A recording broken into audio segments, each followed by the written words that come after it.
Hello, everybody, and welcome back to Oceania Long No Tournament for Federation. So here we are again in the round of 32, where we do have MatchaLatte versus Crimzenite. So looking at their seedings and looking at their performance from last week, going to be very interesting to see how they will perform. So just get back and relax. And as always, I do believe this is yeah, I could just say that later. Joining me in the commentary booth, I'm going to be Nightcore. Joining me is going to be Epic Man 2. How you doing? Hello, hi, yeah, I'm doing pretty good. Just woke up, it is precisely noon for me, and yeah, we get another match going into the round of 32 bracket between none other than Crimzenite and MatchaLatte. So this one going to be a bit of an interesting match. I have kind of glossed over some of these players' scores already to kind of understand what exactly they are both capable of, but it seems like Crimzenite is unfortunately not in the lobby yet, so gonna have to at least wait and see whether they will be turning up or not for the match. Yeah, just gotta hope we don't get the win by default in a no-show, especially in a matchup like this. And correct me if I'm wrong, is this a winners or a losers bracket match? I'm not really too sure. I believe this is winner's bracket, unless I'm being silly. Hang on. Well, my goodness. It looks like Crimzenite had a free week last week, I think. I think MatchaLatte did win 5-2, so yeah, this is going to be a winner's bracket match. So Crimzenite did have a free week last week as their opponent did forfeit, so going to be interesting to see how this goes for both these players, and I think this is going to be Crimzenite's make debut in an actual 1v1 match for this tournament. Absolutely, and especially the fact that MatchaLatte is definitely quite a reputable profile when it comes to the scene of tournaments, especially like on the field of LN, and also being a bit of a mapper as well, besides from, you know, all the nitty-gritty of like playing. Definitely a very interesting individual when it comes to the tournament scene, in my opinion, honestly. Oh, absolutely. And actually, I do believe getting third place on the Thailand team last year for MWC. Again, I'm not too sure if he'd actually play this year or not. I think he did. But he did. Yeah, he did. So I do believe they were finalists, but unfortunately kind of missing out, getting the short end of the stick when they come to that. But hey, finals is still really good. Absolutely, very good stunt, and especially when you're going up against like various players of like other scenes as well. Definitely that type of information does not go without saying at all. And honestly, in general, when it comes to these kinds of players, it kind of does feel a little expected that things might turn out to be a bit of an uphill battle. So at that point, you're just gonna have to try and see whether you can at least look for some weak points and some holes that they would have in their shield for you to be able to like at least pierce through that. Especially with what we can see from both these players, we have looking at some of their like qualifier scores. It seems like Crimzenite actually has a bit of a bigger edge on density. Whereas for MatchaLatte, they have a better edge when it comes to some of the more nerve control oriented coordination maps in comparison. See, this is what I kind of have my statement on. See, if you are getting higher seedings, so looking at this, getting C17 in Coordination 1, C23 in Coordination 2 from here, you can definitely say that you do have a lot of those release aspects. And that can play into anything pretty much with your, well, I would say fundamentals. Besides, like if they said at Crimzenite on stage 1, where, you know, it was the lighter coordination pick only seeding 89th, I think that might give them that disadvantage. Like, again, their highest seedings were in the physical picks, but if they could, but I don't know if they'd be able to put up that much of a fight against MatchaLatte, especially as you can even see that, well, MatchaLatte does have the better LN fundamentals. Yeah, exactly. I mean, if Crimzenite does end up going into this lobby, I would at least expect them to ban out something like Coordination 2, as I feel that is probably one of the closest maps similar to the greatest from the qualifiers, just going off the fact that it is a little more stream oriented. It has like a lot of like bursts, and with this one being a little more of a straightforward coordination map, I'm not sure exactly about some of the more nerve control oriented coordination maps like For example, Coordination 1, for example. But that side, I do feel like that should be something to be taken into consideration in general for the side of Crimzenite, in my opinion. Yeah, so I think they play their cards right. They'll be able to take some. I reckon they'd be able to put up a good fight, but we'll definitely have to be more on the physical picks. But the problem is, we're in round of 32, where we're still kind of more on the more accuracy-oriented side. If this was like something like, we'd say quarterfinals or semis even, then I think they could probably bank it off a bit more when it does come to a lot more of those picks. But again, now it's just going to be more the LN and accuracy-oriented stuff. Absolutely, and this map pool in general is just very versatile in terms of what it offers for both the players to just try and contest against each other on, because of the fact that there's just a lot of resources that you can see in this map pool alone, and this tournament in general incorporates quite a variety of skill sets, especially within just the LN field independently. So that said, there is still only about 4 minutes on the clock left for Crimzenite to be able to log on into this lobby, in which everyone is wondering where Bro is gone at this point. MatchaLatte literally asked him that, literally said that they should go burst side, saying, yeah, we don't even know what their traces are, where exactly they would have been prior. I guess you could say they need to fly into the match, but that's just me. Perhaps, yeah. I mean, there is a bit of a fair discrepancy in like the time zone between Thailand and Australia, except from the fact that they're both like within Asia. So they're only like what, maybe a few hours, less than 3 hours of a difference, maybe? Going off of my memory. Yeah, something around that, but I'm not too sure. I guess we could just hope that Crimzenite does hop into the lobby pretty soon so we can get this match kicked off. But with only 3 minutes left, will they jump in? That is the question right there, and all the questions have basically been asked at this point, yet we are still stuck on looking for answers, more or less, which is, you know, unfortunate. I'd love to get some answers though. Yeah, I mean, I guess stuff like this is pretty much expected to happen, unfortunately. Sometimes those shows do happen, but, you know, maybe they might be oversleeping, which does happen to a lot of people. I mean, that's why you sell alarms, I guess. I mean, yeah, that's why I usually wake up at 6 a.m. for whenever I gotta go to college, but I don't know, it's different for everyone. I mean, tournaments are a completely different matter because we actually have people playing at midnight as well in their own respective countries, but even then, like, it doesn't really matter here because I doubt that I don't know, Australia is like Russia, where it has like multiple places that just have like different time zones vastly. Like, I don't know. Yeah, you would be correct in that as well, but we only have 1 more minute until they do show up. So time is running down ever so slightly, a small bit, and if they don't get there, well, MatchaLatte is going to give themselves a pretty comfy. They're going to give themselves a pretty comfy way into the round of 16 winners. Yeah, exactly. It would really be unfortunate for Crimzenite to go out without really being able to show off what they're made of going into the round of 32 bracket, because they have already witnessed a forfeit going into the round of 64 bracket, which would have brought them here. So only reciprocating that for the favor of MatchaLatte only really kind of puts them behind the paradigm, and that is something that in general I don't think players should be doing. But alas, I mean, it's within their right, I guess, if they want to pull it off like purposely or accidentally. I mean, it's not something that we can really control, unfortunately, at the end of the day, you know. 5, 4, 3, 2, and 1, and that is it. It is 10 minutes after the match has started, so that means we're not going to be seeing a match, unfortunately.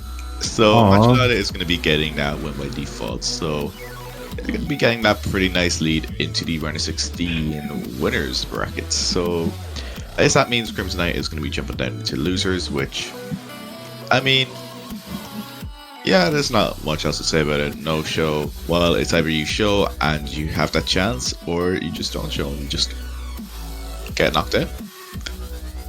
Yeah, I mean, even then, at least Crimzenite has that extra cushion of being knocked down into the losers bracket, seed 54, and from what I can see here, it seems like they're going to be going up against the winner between Euron and Riftoyu either way, so I guess in a way this makes up for at least the fact that having not shown in this match and not being able to present anything either in the round of 64, the potential next opponent doesn't really have so much information to actually go off of, so this might actually be maybe this could be some sort of act that we could be witnessing in the making, but who knows? Well, we have like maybe a week or so to figure it out.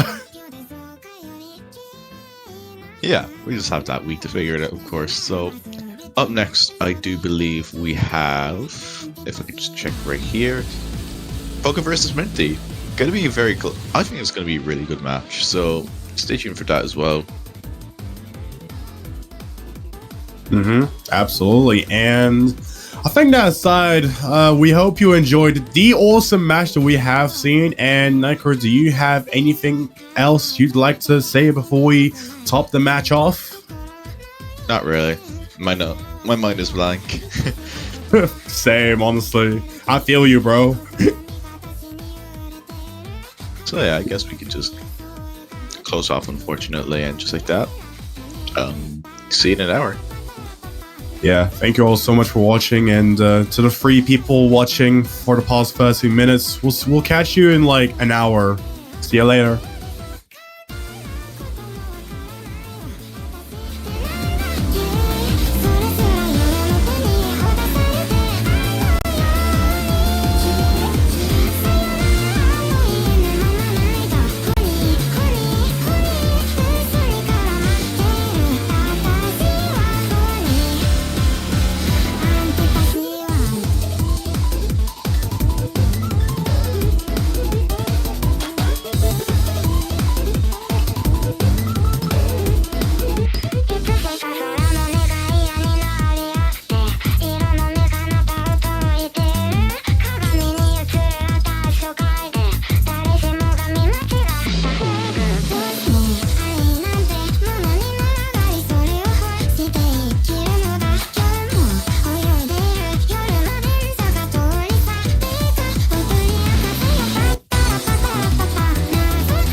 An intense dissatisfaction with the world.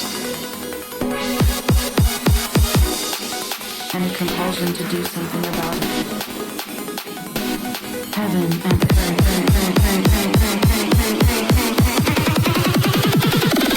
My guiding star.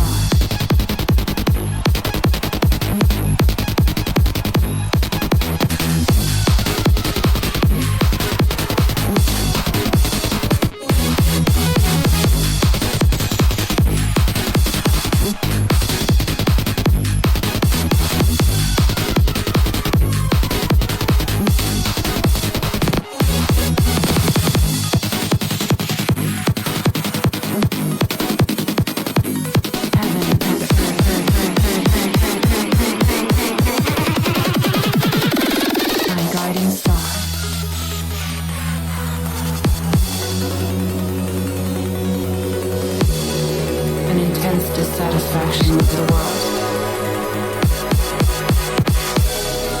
and a compulsion to do something about it. Heaven and earth.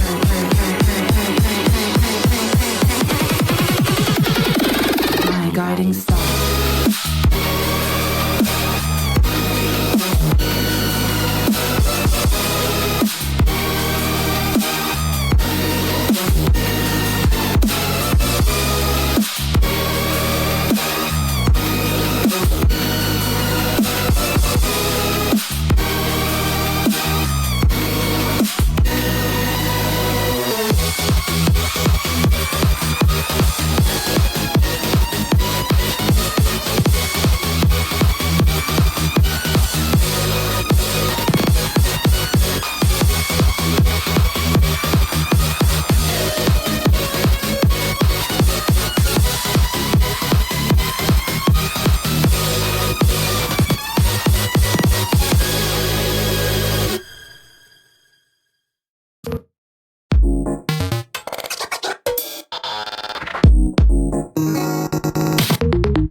called me a piece of shit. Said you never wanna see my face again. You regret everything we ever did. You're obviously over it, so over it. So why do I still wake up 2 in the morning, cold sweat screaming your name? Why do I get drunk and look at your pictures? Why do I feel this way? Why do I do this to myself? And why do I even try?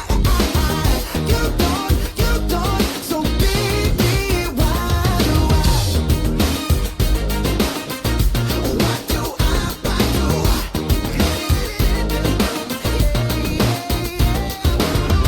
It's been 10 months and 20 days.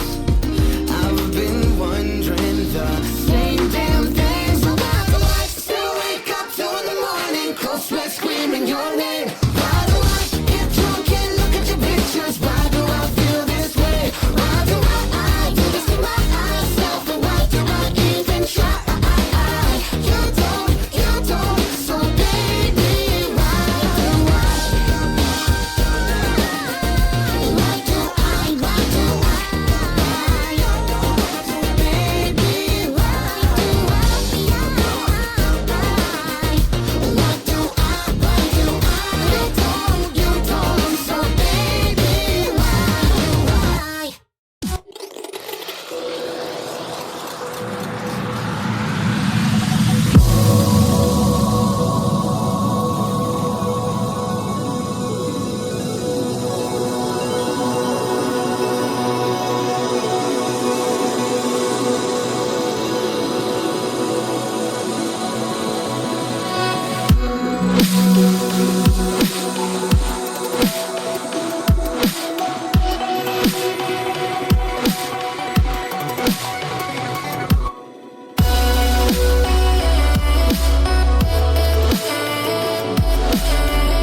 An intense dissatisfaction with the world.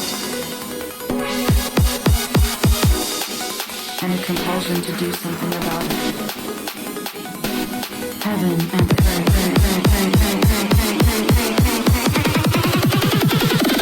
My guiding star.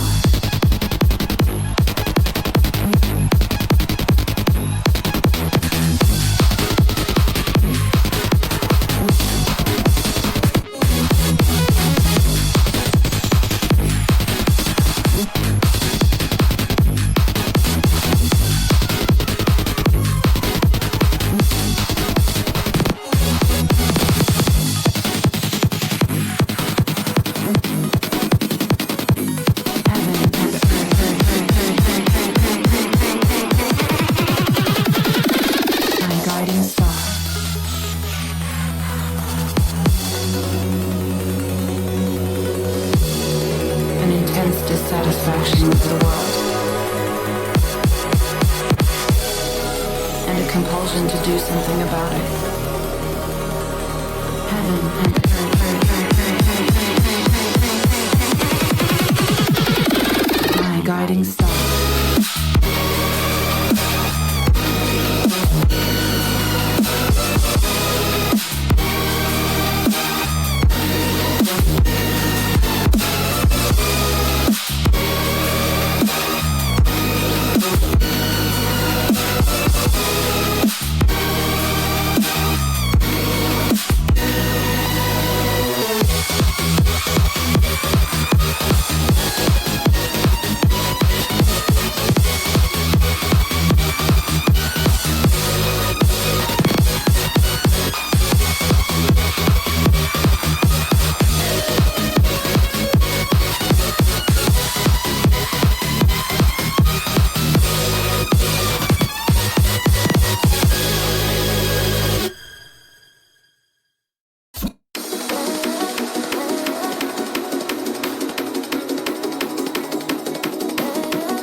deepness can get through. Realize I'll fall along with you, and we're looking into cold green eyes.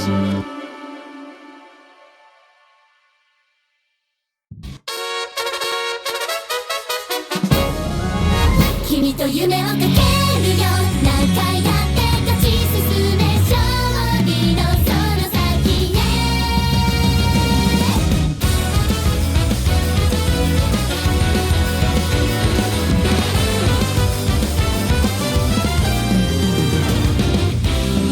サンシャイン前を向けばパッション高鳴るファンファーレ青空一直線目指せちょっとへこむ時はパッと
Hello, everyone, and welcome back into the OMLN4 tournament 4th edition. Going back into the round of 32 bracket, we've got these two players up and ready to fight against each other to see who's going to be remaining in the winners bracket. Going to be none other than seed 4 Poca going up against seed 29 MT. So both these players have gone some pretty monstrous scores in the qualifiers, and Poca actually had a pretty free weekend last weekend, so MT having made it all the way here, it's now time to at least challenge one of the heavyweight champions of this tournament to see who's going to be remaining in the winners bracket. This is going to be quite a bit of an intense matchup, but honestly, at the end of the day, I think both these players have got what it takes to contest here.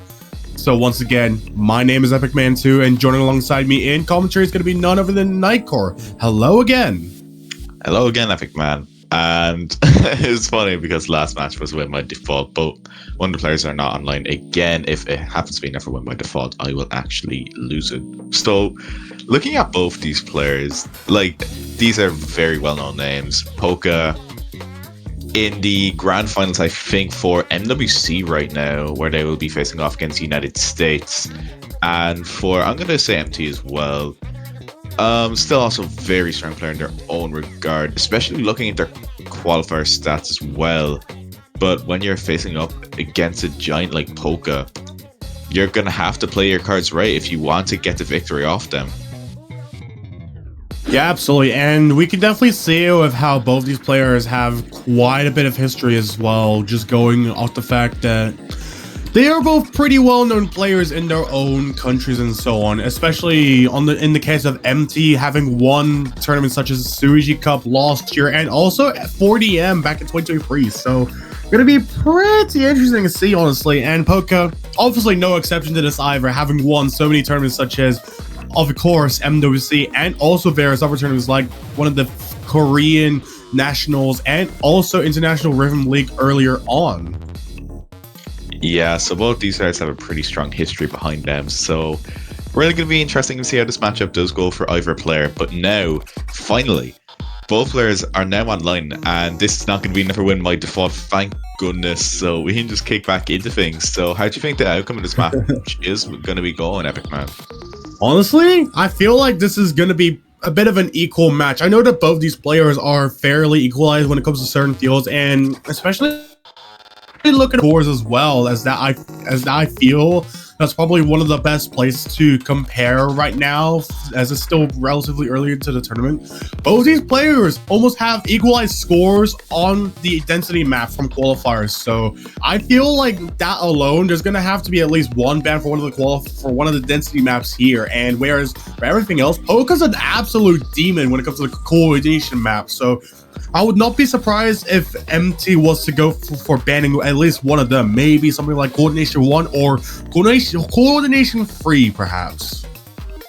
Yeah, I can definitely see both those aspects being into the protect for their side. But now, I guess, going down into Poca, after looking at their scores, maybe they want to go more into the coordination as well. Like C2 on Coordination 1, I do believe. So maybe they could jump into something that could potentially challenge MT's brain. So I would maybe say something like, kind of looking from it, maybe something like Coordination 1. Yeah, I mean, I definitely feel like the coordination maps are definitely something that Poca has in their best advantage, and it seems like it's going to be Coordination 2, so close enough, to be fair. Yeah, that is fair enough, I guess. And yeah, so Coordination 2, kind of a bit more on the vocal heavy side, so it kind of has that sprinkle of more the physicality and kind of having that coordination aspect as well. So for MT, I would probably stay away from the, well, you could go into coordination, but just like, they could be very strong coordination, but just looking at Poca, I'm not too sure if that would be the right move. Maybe to try and jump into something more risky. So maybe try and test it out. I would probably say something maybe like one of the technical picks, as I do believe they have a pretty strong score from the qualifiers as well on that. Yeah, indeed. Oh, sorry. You can continue. I don't know, that's what I was thinking you're saying something else, but yeah, I think maybe. Yeah, I mean, okay, so it seems like it's going to be a Coordination 1 Protect and then a Density Free ban. Alright, Okay. so maybe MT probably going to be trying to test Poca's mental accuracy in a pick like that. Density Free ban I could totally see as well. Again, when you're facing Poca, I think any of these protection bans would be pretty beneficial. Like, we know they're a very well-rounded player. Well, both these players are very well-rounded in their own regards as well. So, it is going to be making it kind of more tricky to see, especially that Poca did have a win by default last week as well. But now we can jump into things, and Coordination 3 is going to be getting jumped into, I do believe, by Poca.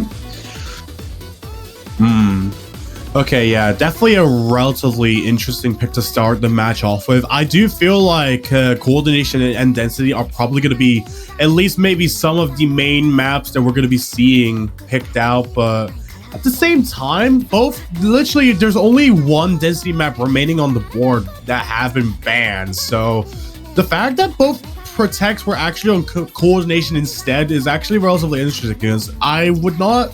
because I wouldn't immediately expect MT to at least go into some of the more mental stamina coordination maps in comparison to Poca, I'd say. But honestly, this one is probably one of the safer picks, I'd say, to at least start the match off of, you know? Well, I'm kind of in the middle ground of this, really.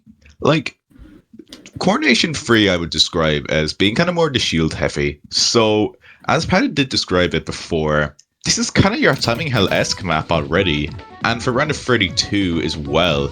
So there's a lot you have to focus on this map. Of course, you have the shields, and when we do get to this back half as well, more DLNs get longer, but you also have to deal some of those bursts. And coming off the intro, actually does go towards Poca. Yeah. Definitely quite expected. This map is pretty control heavy for, you know, being one of the more modern coordination maps, so to say. I mean, this one's basically entry level Timing Hell, as you would have at least touched on like just a minute ago or so. But even then, so far it seems like the lead is very unstable. Both players basically just getting the best of what they can so far, just going off of minor misjudgments, only allowing them to get a few hundred points or so, just going off of some of these yellow free hunches. No real bias to be seen going into this intro, but we are already a quarter of the map way into this into this course, really. And here we are at the Kia. You can see some more of those density aspects being taken into account as well. Both players still holding on, though MT getting a slight accuracy drop when we do get into more of those unique snappings. But I think holding on to consistency wise, they're doing really good. It's just a few of those later misjudgments. Yeah, absolutely. I feel that some of these more odd patterns, so to say, are probably going to be one of the main choke points that players got to at least look out for when going into a map like this, because of the fact that it can really drain your accuracy, and especially for maps that are at least relatively lengthy in terms of what they have to offer, what cars they deal with you in Bellagio, for example. It really just comes down to at least trying your best to just knock this map out the park in terms of your consistency alone. And we could definitely see Poca doing really well in that regard as well. About 2,000 points in their advantage as well going into the final third. And heading into, I do think a 200 will drop to the side of MT. Bit less consistent right before the transition, but things could change here. Seeing a bit more of the shields, but MT finding that drop right before the final quarter is not anywhere you want to miss. And just looking how consistent Poca is when we're still getting into more of those unique snappings. Like, getting that slight accuracy drop, but when the map does splice up a small bit, it is to be expected. MT for that double drop again. At this point, I think it might be too late to recover. Unless we see some chokes from the side of Poca, but at the same time, this guy is way too consistent to be missing on a map like this, but at the same time, I can't really jinx that, so... Unfortunately for MT, getting those two misses as well, back to back, going through just about the same section, going out of the course into that solo from earlier. This is going to be the final stretch of the map, and there's basically no time left on the clock to be able to recover anything. Even if Poca was to miss now, it wouldn't even matter at all. The lead was still going to his favor. And yeah, pretty comfy first point for Poca, 996.3. Very impressive scores from both players. Just kind of just chokes from MT. Even then, I think even without the misses, probably still would have went over to Poca's way just looking at the MA and PA alone. But still, really good starts for both players. And of course, since this was Poca's pick, we are still pretty equal on the board. Yeah, only really the first pick to be seen, and there's still quite a lot of options left on the board as well that both these players can more or less just look into, kind of venture into some of these other maps as well. I think at this point, like, especially knowing that both these players are going to be like relatively equal, I would not be surprised if if the coordination category is exhausted really fast. We could definitely see it with coordination 1 being picked out right after going to only leave coordination 2 as the piggy in the middle there. All right, coordination 1. So MT wasting absolutely no time at all going into protect. So 3 minutes long. This is going to be an interesting one to see. Again, just looking at how simple this map is, but when it's simple, it's complex in disguise as well. 85 BPM, if I do remember correctly.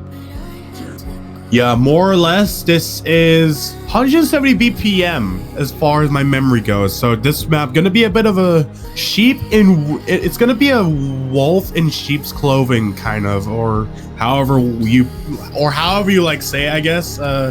It's like, it's literally the fact that the map is a lot slower. It's one of the slowest maps that we have in general, and this one going to kind of pick up the pieces that we would have seen Painted Dreams leave on the floor last round. This is going to be a lot more difficult as it takes a lot more control into consideration, and that is something that both these players are going to have to at least try and make their way out of. Yeah, absolutely. So that mental game is going to be a bit high, and 200s are going to matter a lot on a pick like this. Like, think of it as like you're doing a marathon race right now, and every 200 is a trip. Pretty much. Yeah. It really opens that window for a lot of these misses and misjudgments to come out just because of how tight some of these releases are alone. Just the fact that you need to try and stay on top of what exactly is shown on the playfield, because if not, then damn, mistakes can happen. Like, absolute disasters are bound to happen with a map like this on the board. Yeah, absolutely. I think both these players, what I'm expecting out of a map like this, I would probably presume that both players will get a full combo, but again, you can treat this like the core jack of LN, as well as, well, one of those 200s or even a couple of 300s extra as well might get you would be pretty much treated as a miss. Yeah, and especially the fact that these types of maps tend to really narrow down on the note density in general. It really adds up to the fact that any mistake can just cost you so much in going into a map like this, and that is something that neither of these players really want to go into, unless, well, I mean, they're going into it right now, but unless they are just practically a masochist at this point, there's just no way that, like, they're gonna feel super comfortable on these maps, you know? Yeah, like, even just looking off the start, like, you just have to put your concentration in. Like, if you don't know where these releases are going, Poca actually finding a few 200s, so going to be equaling the playing field a bit. This is MT's chance to shine and take their first point. Yeah, I could definitely see why MT would have gone for protecting this map, because contrary to what I was believing before, or at least when it came to the fact that I believe density would have been one of the more riskier fields for both these players, it definitely makes a little more sense that coordination is probably like one of those fields where you can really try and poke into the opponent's shield. So really seeing a bit of that in here, even if the lead just has a little more bias in the side of Poca here. Seeing a bit more of those elongated LNs and a bit of that slight density increase as well, as the vocals do pick up a bit heavier. So gonna be bit more on the task. Anything can still happen, even a 200 on either side, which I am seeing a few misjudgments from both players, but they are just very slight. But even then, on a pick like this, those slight misjudgments can lead to the outcome of this match. Yeah, and especially when both these players are getting a plethora of these misjudgments going into patterns like these, it really just nullifies the absolute effect of any of the score like going out. And I have a feeling that may or may not have been a client drop. Oh no. If it's not, then oh no. I reckon it is a client drop, and yeah. And like, oh yeah, just looking at this map, like the no count, like we're only at, like, this is a 3-minute map, we're about like 2/3 in the way, and we just hit around 1,000 combo. So again, just like, it feels like this map I would describe as like a very open room, but there's just not much stuff going on in it. It's like the small things you have to focus on, pretty much. And heading into the final quarter, Poca's caught back up to 99.9%. So MTtyy233's a bit behind, but again, 200s can't decide. And here we are heading into the final KI, where, of course, we're going to be seeing a lot more of those column emphasis as well. Yeah, this is the final stretch of the map. Only just about a sixth of the map is left for both these players to venture their way through, to be able to follow into the dark. They're going to need at least 1 point. This is going to be a really important pick for MT to at least try and equalize the score right now. But if this does end up in a break point for the side of Poca, this is going to be a bit of a dangerous situation for MT, because that can then allow Poca to just simply pick anything right after. But even then, the lead is still close to nothing, besides maybe just a few 100 points. But it seems like at the end of it all, Poca's going to be winning out of that one by only about 1,200 points. That was extremely close by both players. MT having the better PA, but just that MA control from Poca instead, nearly a double digit as well. And again, that's what the mental game kind of does. Like, even slipping up with a few extra yellow 300s can get the outcome of the match just pretty much set in stone. But now, Poca taking that breakpoint, giving them that advantage. So what is up next for them on the board? They could jump into the final coordination pick, but no, going to be going into Tech 1. Yeah, definitely a bit of a sensible pick to go into. I mean, this one kind of a bit more on the unorthodox side of things. This one is like a little...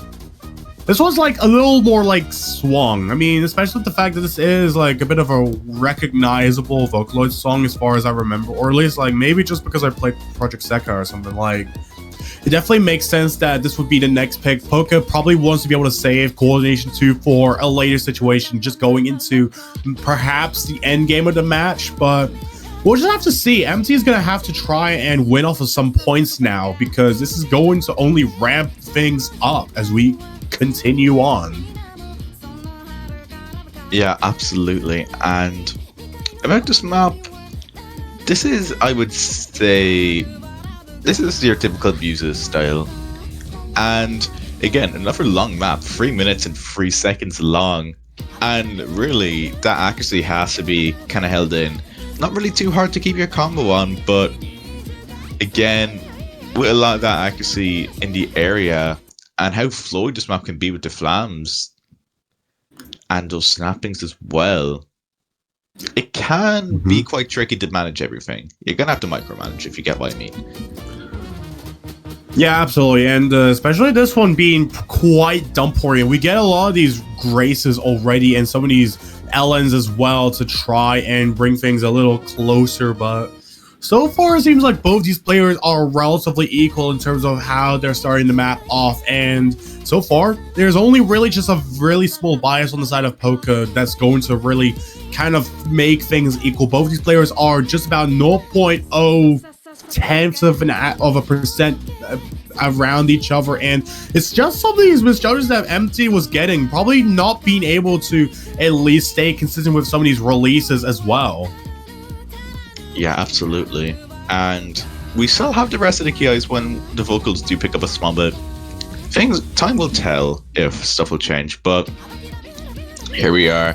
Still holding on to a lot of those flowy patterns. Again, if you do have those release fundamentals, it is pretty simple to keep your accuracy on. It's just the very little things as well. So those yellow 300s, again, as I don't want to sound like a broken record, but a lot of stuff you have to focus on in a pick like this, especially some of those free note patterns as well, with a lot of those flammy LNs.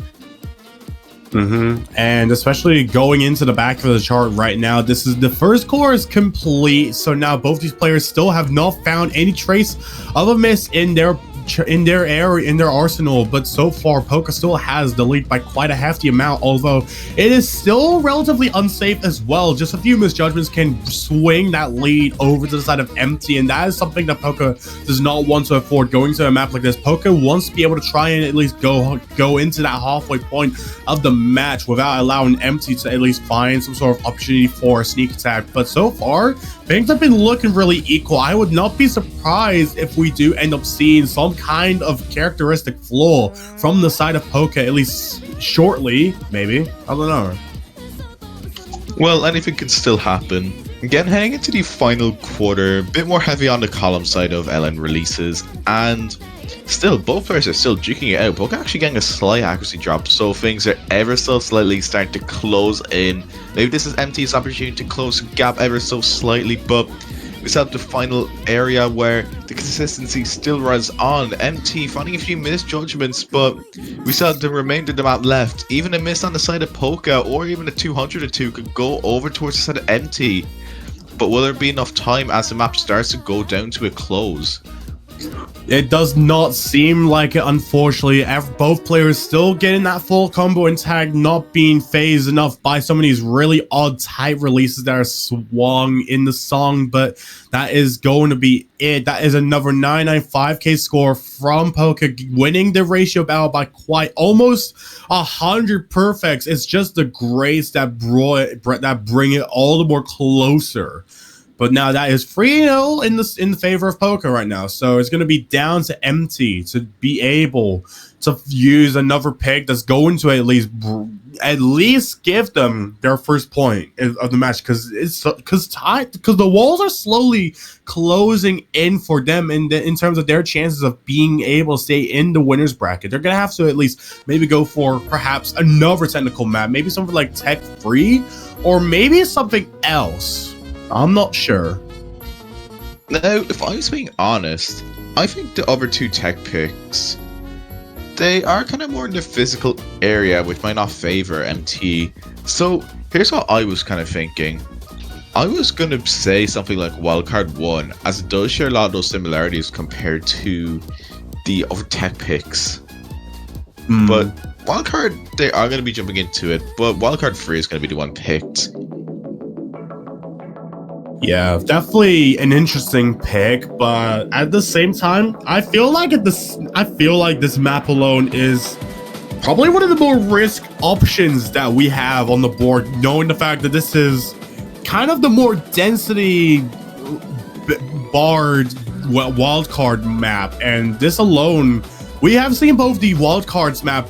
We have seen 2 density maps being banned out earlier at the start of the match. So if they're good, I feel like if MT is gonna go into a map like this, it's gonna have to at least be done well, because otherwise, if it does not go in his favor, then things are gonna be looking quite dim for them. They pretty much have to win this pick, as if they don't, it could potentially be their last. So, as you said it perfectly. This was originally slotted as density, but again, why wasn't? Well, we do have a good few of those coordination aspects as well, but the consistency has to be at all-time high. Yeah, absolutely, and especially with a lot of these wildcards in general kind of incorporating a lot of influences from some of the other categories as well. It's really just about adding some of that extra sauce inside to be able to give it some additional flavor, and especially with the fact that this was originally slotted as a density chart. I feel like this is just more or less similar to Wildcard 3 from last round, where we did have a bunch of these density-oriented patterns, but it kind of brings it to a bit of a harsher light, really, just adding some more tech influences into it as well. Some of these graces that we have seen just a few seconds ago, and so far, both these players are still relatively doing well. It's just a pretty drastic mistake on the side of MT that made it a little more objective in the side of Poca, but so far, it's still relatively early into the map, only going into the back half as we can see. Now, okay, that was inclined. I was gonna say it was the first miss climb, but I think MT has found 2 misses near the halfway point. If Client didn't really mess up anything, yeah, those are going to be genuine misses, unfortunately, on the side of them. And yeah, they're just struggling to keep up their combo. Actually, finding a couple of chain misses as well at the halfway point, which, against Poca, it's like losing like 3% accuracy, only going down to that 99.3. And especially as the map just still reaches its climax. Like, this map has very little breaks. And you still have those shields to manage as well. And looks like we might need to refresh your client a small bit. What happened? Was that a disconnect, or did the match just end? I think it's just a client being funny. Should potentially. Oh. There's no way that was a board, was it? No. They didn't abort, it looks like. Can we check if there's an abort? It doesn't seem like there's any message in the IRC chat about there being some sort of abort. Okay. There wasn't an abort. I think there was a hardware issue on MT that caused them to fail out. So in regular fashion, unfortunately, since it didn't have no fail on, and that was after the 30-second drain, it looks like Poca will be getting that point, if I do believe. So, very unfortunate on the side of MT. Yeah, it was way past the 30-second mark of the chart, so definitely. So, honestly, I do feel that is going to be Poca's point, and that's going to put MT into a really bad position right now going into the round of 30 bracket. They still have the luxury of so many other maps, but with this one being the potential final map, and it's on Poca's favor as well. It could either be that Poca does ends it all with just Coordination 2, or brings out one of the other maps in which we still have 2 technical maps and 2 wildcards besides from this one. But the thing is, are any of these picks specifically going to favor MT by any chance? Because that, I feel, is going to be one of the most important questions that will probably desire an answer right now. Yeah, I would say that as well. And it's going to be Coordination 2, so going to be Chase Mate. And there's going to be the potential final map of this match as well, if Poca does take this. Yeah, very, very good pick to say for the last, in my opinion. And I still feel like, knowing the other Coordination maps and how they went respectively, this map could still kind of be some sort of fighting chance for the side of MT. They just really need to try their best to do what they can to prevent Poca from being able to get that 5-0 sweep, because that's going to be something very important for their player morale as well going into a tournament like this. Yeah, absolutely. And this map, I would say this is kind of more in the middle ground between Coordination 1 and Coordination 3. I would say also does have that sprinkle of density as well. Now at 200 BPM, it can be quite fast. Definitely on the other side of the scales compared to Coordination 1, where it's only 85 BPM. But you will see what I'm talking about later. This map contains everything. You even saw at the intro where you have some of those 2-column inverse patterns, which on one hand can be extremely tricky to keep holding on to. Yeah, indeed. And on the other hand, the fact that there's a lot of these patterns in general that are incorporated within the map itself, it really proves itself to be quite a bit of a viable pick for when you need to at least use something as some fighting chance, or at least like if you need to try and snag a point real quick. This is a good map to be able to try and throw people off, where it has like a lot of these really direction-oriented patterns as well that are relatively stream-based and also fast-paced as well. Basically, it's just going to be in that middle ground between Coordination 2, but so far it seems like the lead is very, very close. Poca this time does not have any kind of objective advantage, and it's only really just down to MT getting some minor misjudges, which we do see. However, the lead is still very unsafe for Poca. Yeah, in all these maps, none of these players like really had a comfy lead, apart from MT missing near the earlier part of this match. So again, even if Poca finds a miss, I wouldn't be surprised that MT just capitalizes off that. And as you get into the final quarter, when the vocals do get a bit heavier again, the density is going to be rolling up a small bit. Now, what I kind of have my issue with is I don't think there's enough time for MT to catch up. So I think at this point, Poca will have to get a miss or some other sort of misjudgments if MT does want to take this point back over to their side. Yeah, but unfortunately, that is going to be the end of the map. As much as MT has tried their best to fight the lead over back into their side, it's going to be ultimately Poca making it out of the round of 32 with a pretty clean score. And 998k just about to really put an end to what this match has come to in general. And unfortunately for MT, putting up such a strong fight as well as certain picks, that definitely could have gone in their way had it not been for the consistency that really proves that Poca is a force to be reckoned with. They're going to be knocked down into the losers bracket, unfortunately going to be facing between the winner of senkhyu versus leahkim, which is actually going to be one of our next matches happening. In fact, this is the next match that's actually happening. Yeah, so keep your eyes peeled out for that. And just looking at those scores from the last pick as well, 91 300s in a V1 double S as well on the side of Poca, 1200 on the side of MT. MT, by the way, hasn't even got an opportunity to warm up, I do believe. They just arrived home and just jumped straight into that match. So I think they are still yet to show their full potential, and they will shine in the losers bracket.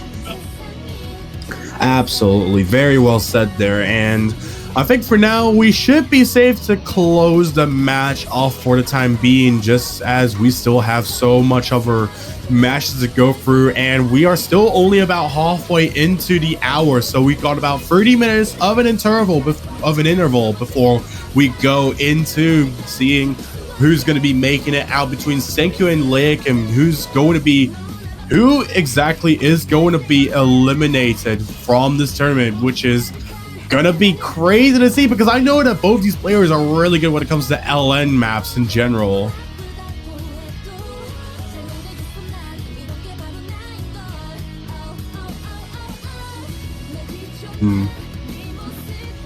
But yeah, that aside, I do think we can close the match off here while we still have time. So Nightcore, if you do have anything else to say, you can feel free to say them now.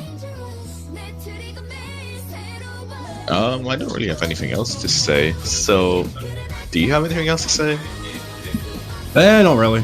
All I want to say is well done for both the players that have been playing. You've done really well regardless of the result of the match, and we do wish MT the best of luck going into the losers bracket, and Poca best of luck continuing in the winners bracket as well. 100%. Just best luck to both players in their next week's matches. So, and just like that, I guess we can head off. So take care. Yeah, thank you all very much for watching, and see you later.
Welcome back, everyone, to another set of matches here. Well, I guess continuing from the set of matches that we've been having right now, we've got another one here happening from the losers bracket.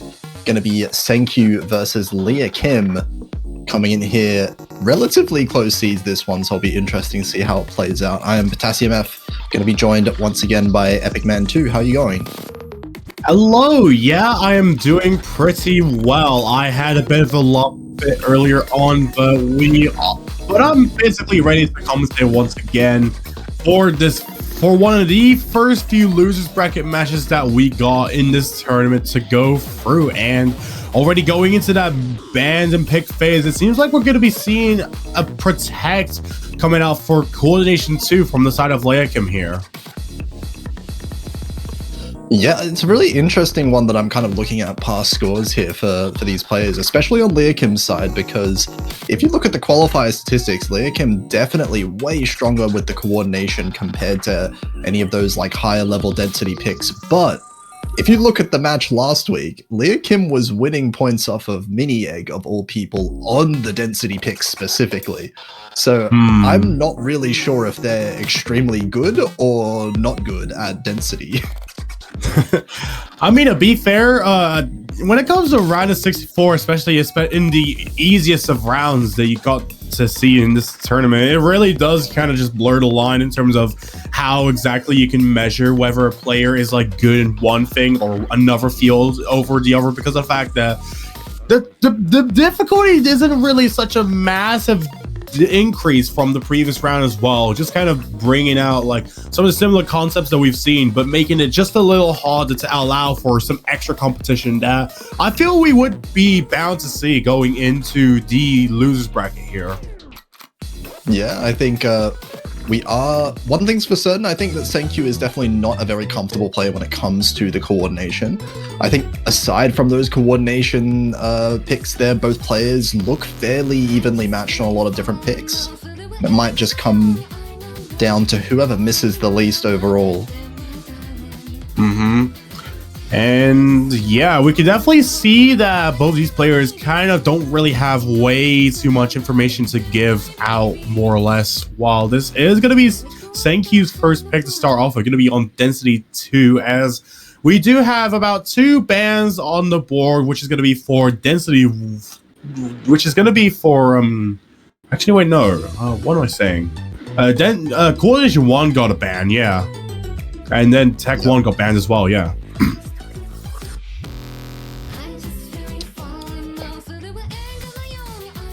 Okay, into it right here. We're going to see an early density pick here. Something that senkhyu has picked up, wants to be able to get off to a good start, but it looks like so far, accuracy lead definitely in senkhyu's favor. A little bit of a shaky start. Wait, sorry, leahkim. Wait, why are the players opposite? What? Hang on a second. The players are in the wrong slots here. What's going on? Oh no, wait, they are! Oh no! I got so confused right there, like insanely confused. But yeah, that is leahkim on the left side. So leahkim being the one in the lead off of the accuracy. senkhyu does drop combo as well while that whole shenanigan was happening there. So combo and accuracy lead both in leahkim's favor by about 7,000 points now. Yeah, so far leahkim off to a very good continuation of what they have to deal with. This is the first pick of the whole match after all, so there's a lot of room for error for that both these players can bleed going into the first map. But I feel like at this point it really is going to matter a lot for senkhyu right now, just going in just because of the ideology that you are in the losers bracket. Therefore, this is your one and only last chance to be able to try and push through with remaining in the tournament. Otherwise, you'll literally be, I don't know, you'll literally be like swung out the tournament like you're a golf ball, him being destroyed in the golf club field. I don't know. Yeah, I mean, it definitely doesn't feel great to leave the tournament in 2 goes, but that's just the level of competition here. Even if you're managing to get excellent scores, it's sometimes not quite enough, especially when leahkim, 99.7% FC so far. senkhyu managing to recover quite well from the miss earlier, now managing to almost reach that 99.6 mark, but the miss is definitely holding them back, and it's seeming like this lead is not going to close anytime soon as we reach the end of the map.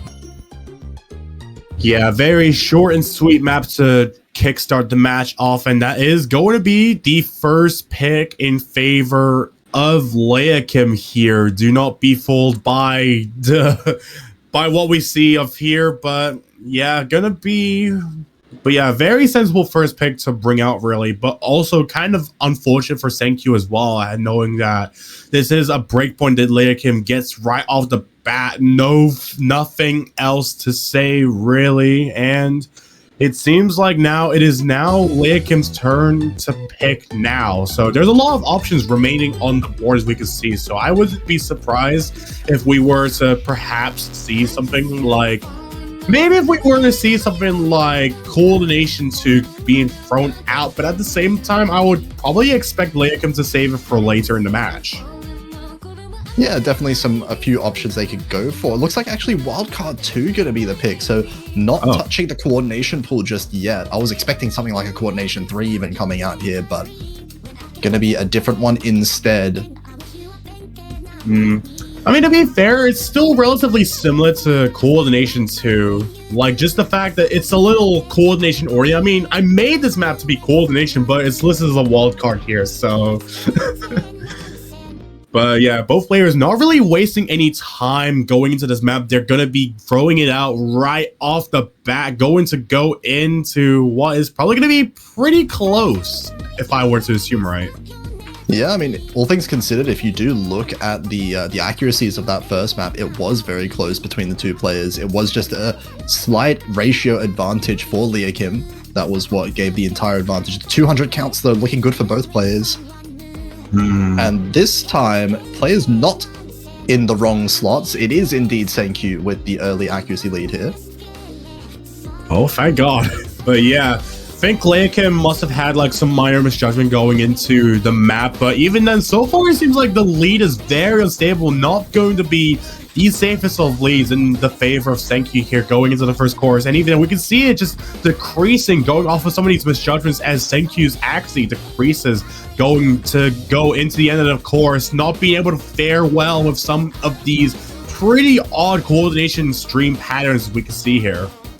Yeah, both players are doing really well on this. It's not even senkhyu dropping 200s that's causing this lead to start switching. It's really just the slight ratio difference. Just over time, we're seeing leahkim just get out a little bit of an advantage. It's about 100 points, I would have to say right now, in leahkim's favor at the halfway point.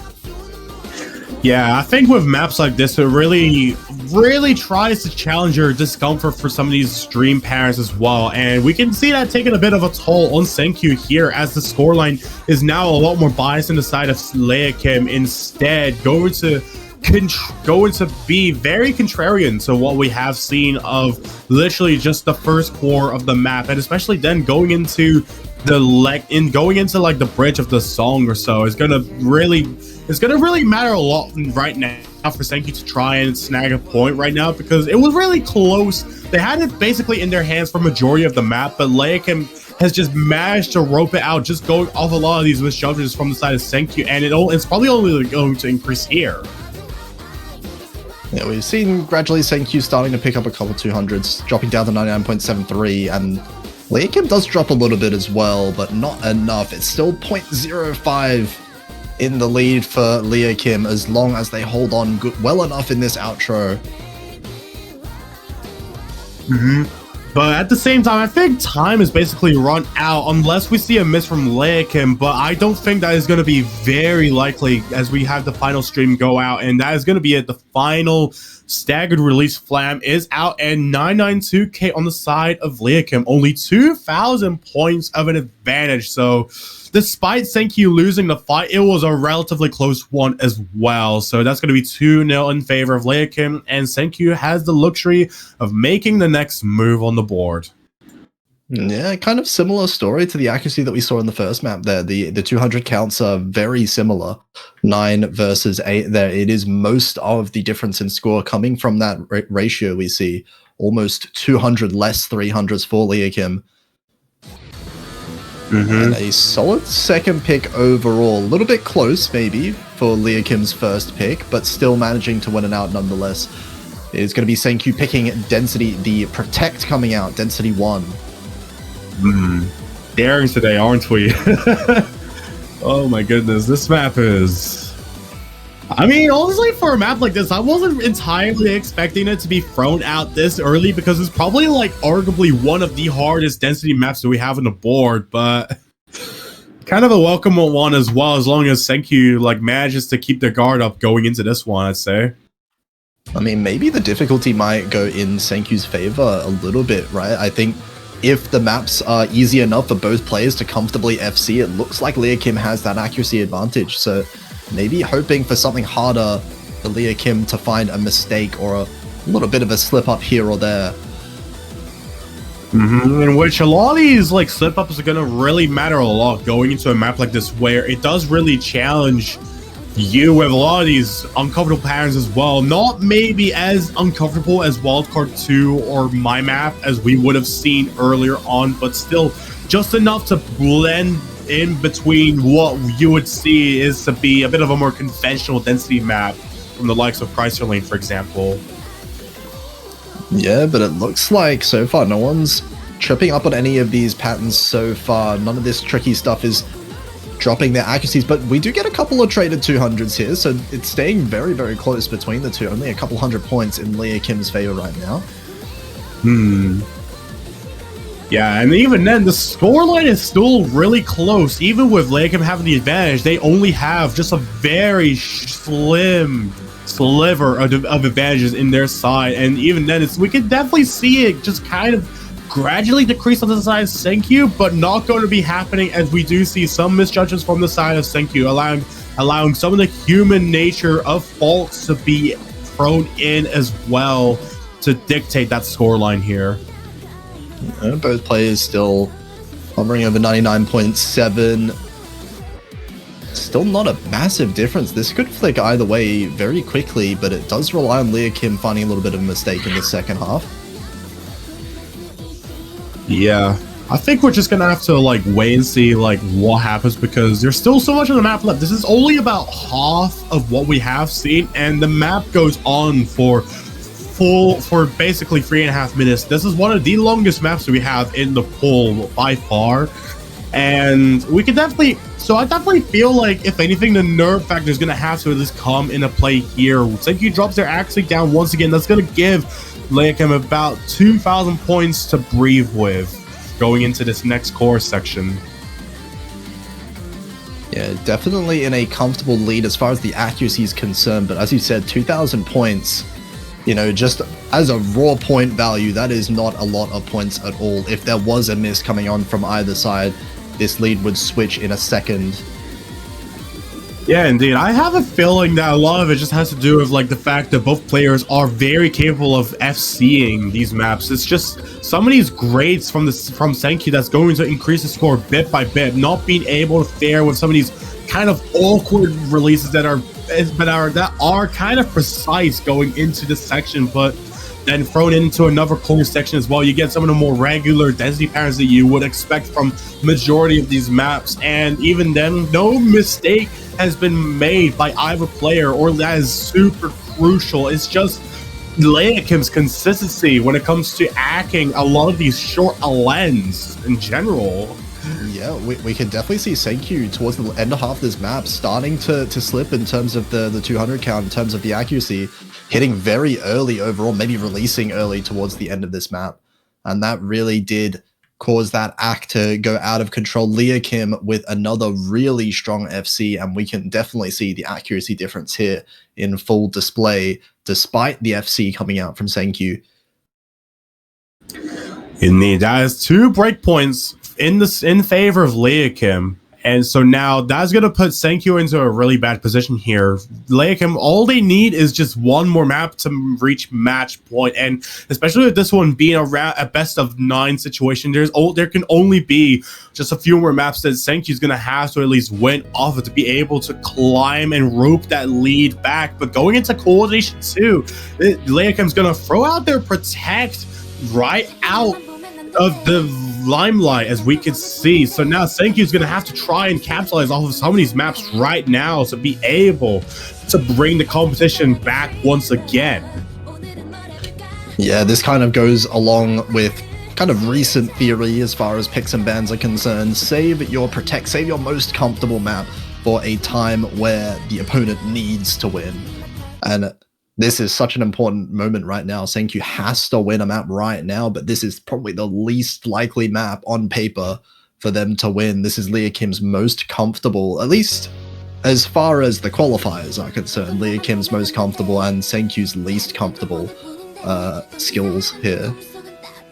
Yeah, indeed. There is a very fair discrepancy between how both these players fare on these types of maps, especially with coordination being quite a flexible field in its own right. Just the fact that you get a lot of these types of maps where you have some of these maps that challenge more releases, but each of the coordination maps in the map pool alone are vastly distinguished from each other. So it's really just down for senkhyu chasing.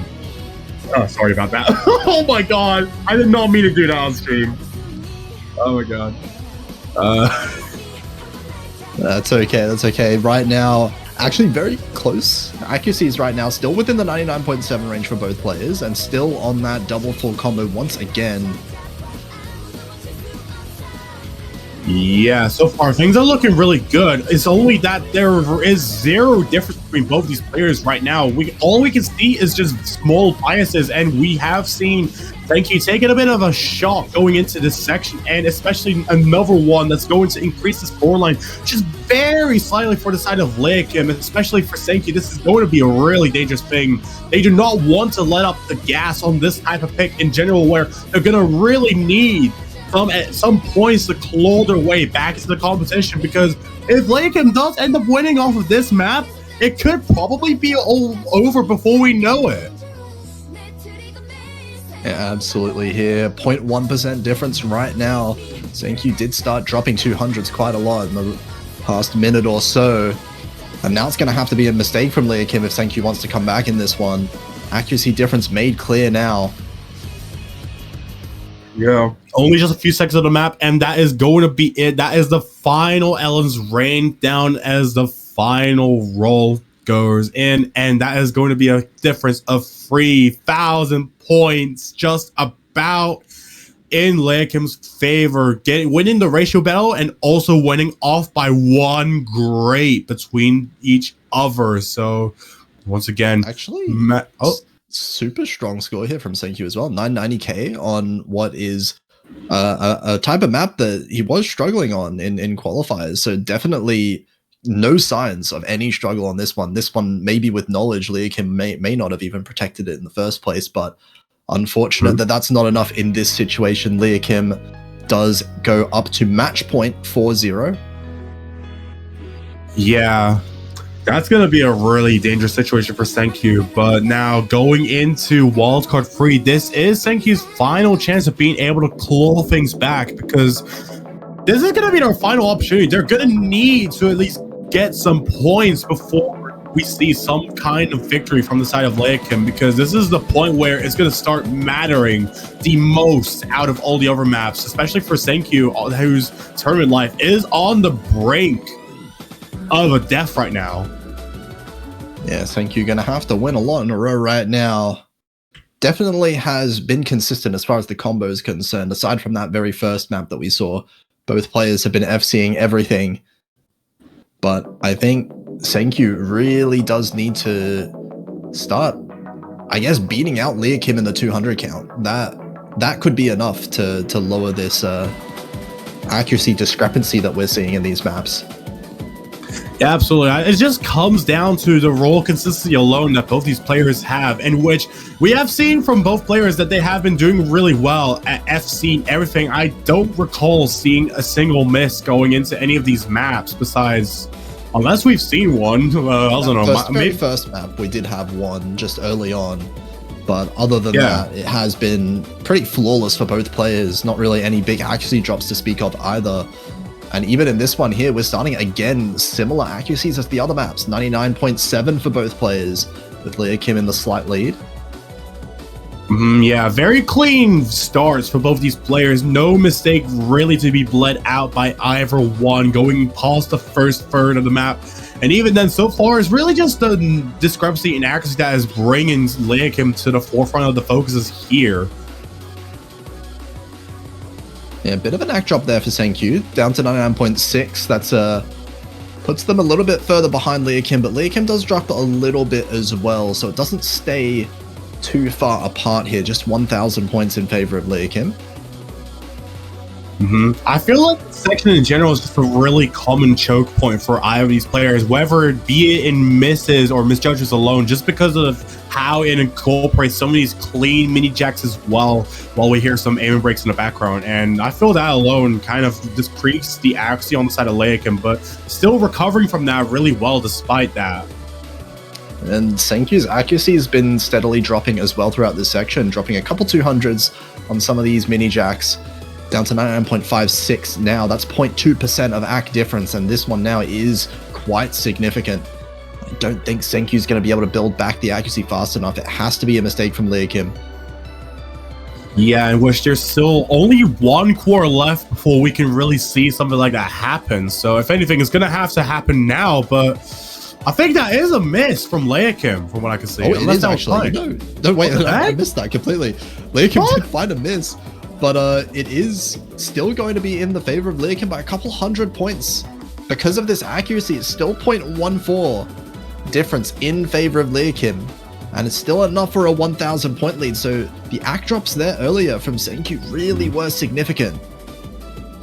It's just that leahkim just cannot afford any more mistakes right now. They still have about 1,000 points to breathe from, but if it does go in the worst of favors, senkhyu gonna be getting that FC for the map, but it's unfortunately not going to be enough as leahkim knocks them out of the LN tournament 4th edition with a 5-0 victory in round of 32's losers bracket.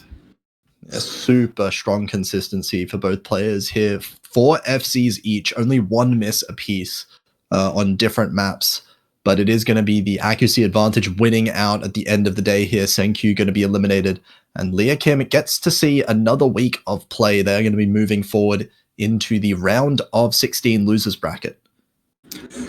Yeah, very good job for leahkim, and also a very commemorative effort from senkhyu as well, being able to fight along the lines with leahkim, as we can see here. So unfortunately for leahkim, the fight is not over yet. There's still quite a lot of fight left in the tournament overall, but now going to be facing against the likes of mmttyy233 next week. This is going to open for a lot of more dangerous matches, and we also have, and this is also going to be the point where conditionals begin for this tournament as well. So the stakes are going to only get higher from here on for all the players going and remaining in the losers bracket right now. Yeah, absolutely. It's going to be a bloodbath in the losers bracket next week, that's for sure. The amount of elimination matches that we're going to be seeing, and the quality, of course, of the players only going up over time. So harder matches ahead for leahkim, but that is going to be all just for now. We are going to be having our next set of matches at 14 UTC. That's going to be in about 35 minutes, I should say. So make sure you tune in for that one. We have, is that 4 matches at the same time? No way. I swear, if it is, I know that there's like multiple matches happening at the same time, but no, it's free matches. It's free matches. Oh my goodness. Only three. Okay. Yeah. Still a lot of matches, either way. Oh, because that middle one is the forfeit, right? So one of the matches been forfeited, but yeah, the other 3 matches still happening. 14 UTC, of course, is just the international accepted good time. So it is the most common time for matches to be happening for sure. But make sure you stick around if you're interested in either one of these. In about 35 minutes. We'll see you then. Yeah, thank you all for tuning in, and we'll catch you later. Peace.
What is MSG? MSG is king of flavor.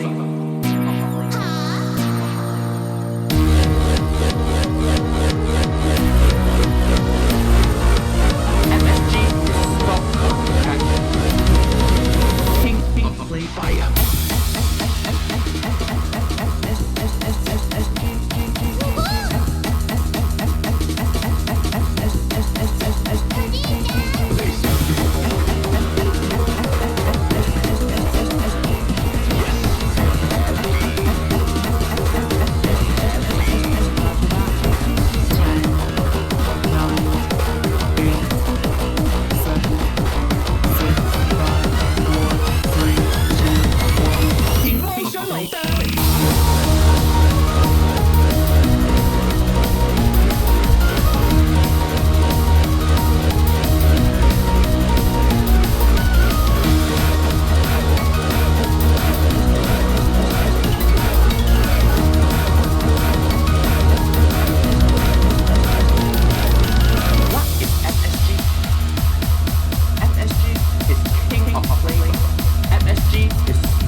What? That's not even ramen. That's soba noodle. A completely different type of noodle. Hiya. Uncle Roger have to put my leg down from chair. This is emergency.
Uncle Roger approved.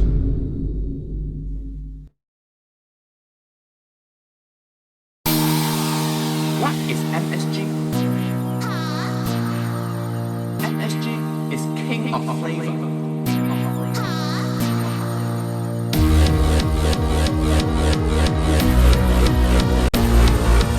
MSG is stock contract.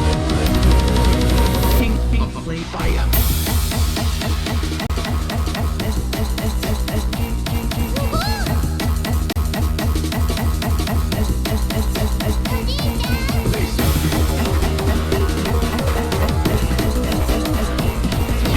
Oceania World Cup. Oceania World Cup? What am I even saying? This is the Oceania Long Note Tournament number 4. This is round of 32. Once again, we are back for Mr. Parasol Tree versus Mr. Tunnels. So it's going to be seed number 9 versus seed number 24. And both of the players are very well versed in the early games. So very looking forward to see what they have in store. I am Petro. I shall be commentating with Cryoleon. That is his first non-forfeit match. Hello. I broke the streak. Broke the streak finally free from the forfeit prison. Hopefully Parasol Tree shows up here. Oh, we already have the rules actually. If we want to take a look at almost 67, but not quite 67. And at this point, I'm afraid to ask what is 67 supposed to mean, but I'll just chalk it up to me being a boomer and not being hit with the kids, as they say. Yeah. Like we were talking like during the forfeit like 10 minutes lapse, we're talking how much of a boomer Krylin was, and well, to be honest, I'm also a boomer, but that's besides the point. Sure. Yeah, like last tournament we commentated together was like 40M, and the last 40M didn't come like until 2024. We're in 2025. We're almost in 2026 now. That's crazy. Yeah, how time flies. How time flies, and the butterflies fly, and the protects go to Parasol Tree first. Going to protect Chase Me in like the most likely the most straightforward map in the entire pool. Perhaps the easiest, but also pretty challenging in terms of coordination. So perhaps going for a sharpshooter perspective here. Yeah, Parasol Tree being Parasol Tree. Yeah, he definitely can sharpshoot Chase Me. Like as you say, one of the more straightforward coordination picks, and well, coordination being less about density, less about the technicalities. Yeah, it's a really good protect by him, I would say. And Toenails with the technical tree protecting virtual paradise. No wait, that's wildcard. Yeah, that's technical tree is empath. Okay, yeah. Yeah, empath is. I can't get used to the layout. Yeah, empath is like very freeform, and virtual paradise is like less freeform. It's like almost density in nature, but it's like also very long and also very stamina draining. So I feel like Tunnels is kind of trying to conserve their stamina and just like focusing on the least physical picks, which is why Chase Me could be dangerous as a protect even for a Parasol Tree. Yeah, I can definitely see that. Oh, okay, so actually it was banned. Wildcard Tree was the one that was banned. Virtual Paradise is the actual ban. And but I missed that. I missed Parasol Tree's ban.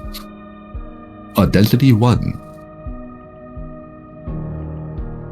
And Density 1 starting- is... So I feel like both of the players like to play like coordination, like low physicality picks. Yeah. Like, both of the players are not necessarily going to go into density, which is kind of interesting. You know, like... You could at least compare your physicality compared to the other players, or maybe they're keeping their cards close to the heart. It could very well be a possibility, but we are going to be starting off with coordination 1. I spoke about coordination 1 a lot, being like really, really slow. The releases being all over the place, like each releases are staggered from each other. Low physicality, but getting accuracy is going to be a huge challenge. However, not so much for these players, though. They definitely have the caliber to handle this sort of things. Yeah, the pressure might be as suffocating as carbon monoxide right now, as Toenails is getting a bit of a lead right now, but Parasol Tree not too far behind, not having caught any 200s yet, I feel like, but it's like just on the ratio department. Yeah, it is purely ratio at this point, and also this not having a lot of density to it, really slow, not a lot of nodes happening right now. It's already a quarter of the map, but we haven't even hit 400 combo yet. Well, they just did. So yeah, if they actually found a miss in that portion, it was going to be a huge detriment. But as I say that, we are seeing accuracy drops coming out of Parasol Tree, down to 99.7. Yeah, some late releases here and there, like that was most likely like 1 or 2 200s, and especially like some of those transitions are like very choke prone, and a choke means a 200, not necessarily a combo drop. Yeah, but with players of this caliber, even a small act drop could be seriously damaging to your score, as we actually see right here. Its score difference is already over 1,000 points. It's definitely still within striking distance, but it seems like Parasol Tree is picking up quite a fair bit of 200s left and right here. While Toenails is just poof. Yeah, Toenails did drop from 99.9 to 99.8, caught some early releases in a transition once again. I feel like this map difficulty is like mainly transitional, because like the transitions don't really know what's coming to get you here, because it's like very free form. Yeah, freeform's definitely one of the best ways to put it.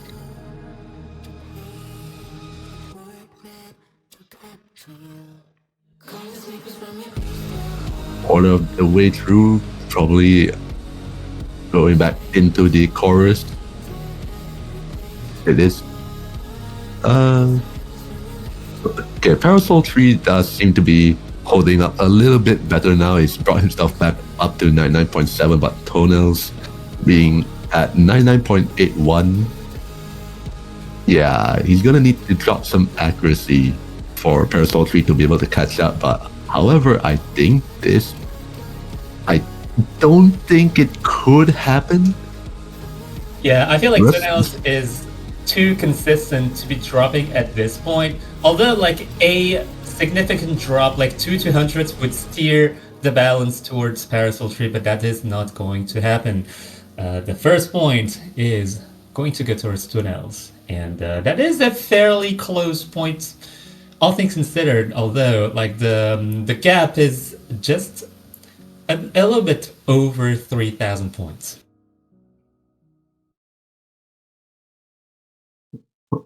And that is coordination 1 done and dusted. And now going on to the second pick. It is going to be from actually Toenails was the one. He picked up a breakpoint, and now he actually he has the power of choice right here. Unfortunate that Parasol Tree couldn't really capitalize on the slow coordination in terms of ratio and 200 count. Yeah, honestly, like, that's at least valuable information for Parasol Tree. Like, Parasol Tree now knows that they're potentially at a disadvantage in terms of accuracy when they were actually pretty comfortable in terms of accuracy. Like, getting a 990k on Follow Me into Dark, like, Coordination 1 is a really good score, I dare say, but it is not beating Tunnels. Yeah, and at this point, I'm also actually wondering whether Parasol Tree's Protect might have been a wrong move. It is still coordination, and we just saw what Toenails was capable of. But for now, Toenails, he is going to be going over to a technical map. Technical 1, Lovka. Yeah, perhaps Parasol Tree might be interested to try some of those more physical picks just to kind of challenge Toenails. Like perhaps picking Density 3 as kind of a wild ball towards thrown towards Toenails here. We'll see how this pick turns out, however, because like this is much closer in terms of score here. A lot more density, a lot more erraticness thrown into it. So right now, Toenails still has the accuracy advantage, though. Yeah, Toenails with the accuracy advantage, and very, very shortly, well, just now, Parasol Tree did pick up another act drop, dropping him down to 99.73 or 0.72. And we might be seeing a repeat of the first map here. Yeah, both really solid players and definitely capable of catching both full combos here with very strong accuracies. But in fact, the accuracy coming from Parasol Tree might not be enough to catch up. However, the gap is getting smaller and smaller. Oh yeah, I can see that as well. The act difference right now has shrunk a little bit.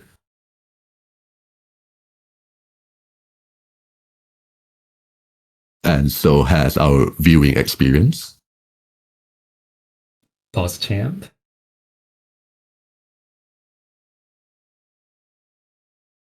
Yeah, actually pause champ.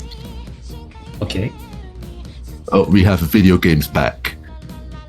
All right, the game is back, and well, the combos are still intact for now, and the gap is like just about 0.1%. Just a little bit shy of it.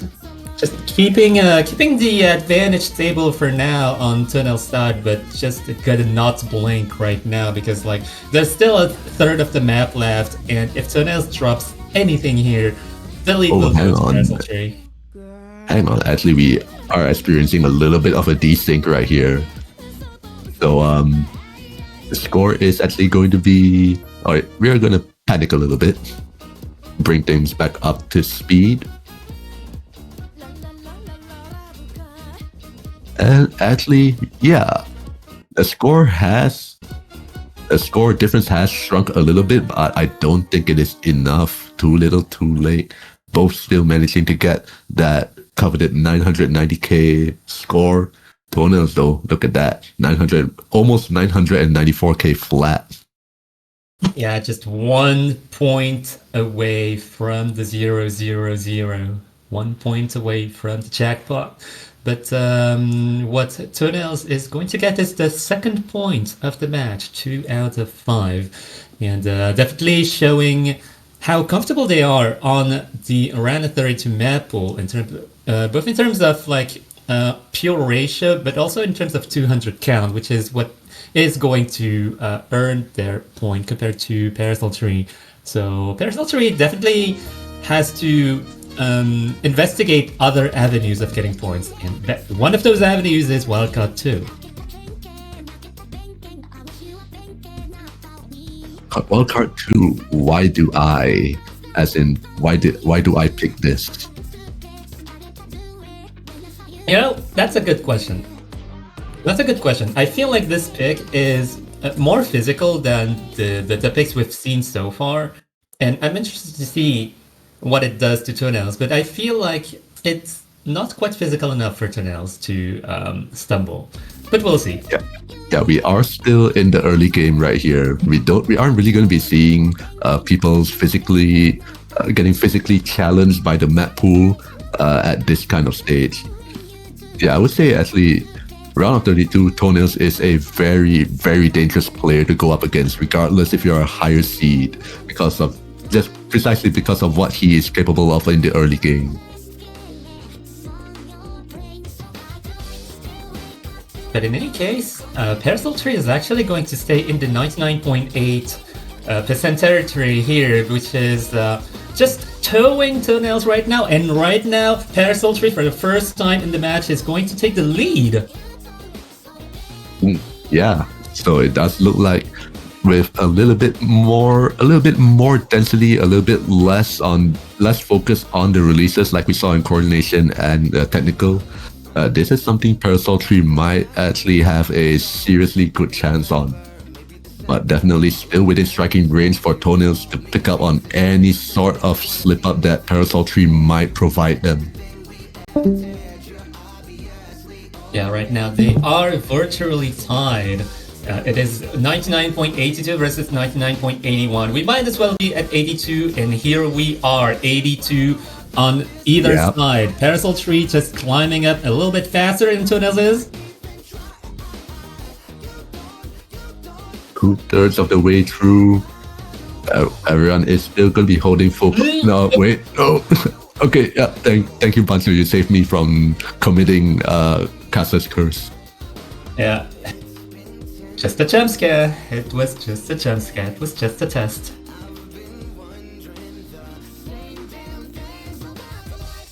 Toenails also bringing his accuracy back up level with Parasol Tree. Yeah, Parasol Tree has to work their way up to 99.84 at least, because like Toenails is definitely like towing the line between 99.82 and 83. If Parasol Tree is definitely closer to 84 than he is to 82, then the advantage is still towards Parasol Tree, but the advantage is virtually less than 500 points, I feel like. We're about to hit the end. Parasol Tree goes down to 82. Wait. Oh, but Toenails goes to 81, and that is... Okay. What do we have here? 91 points. 7,300's difference, hello! 7,300! No way! Way too close. Way too close. Okay, so that was 91 points difference, 7,300's difference, and Parasol Tree's first point of the match. Yeah, he's put himself up on the board, and Toenails is going to respond with Technical Tree. That is going to be their Protect Empath.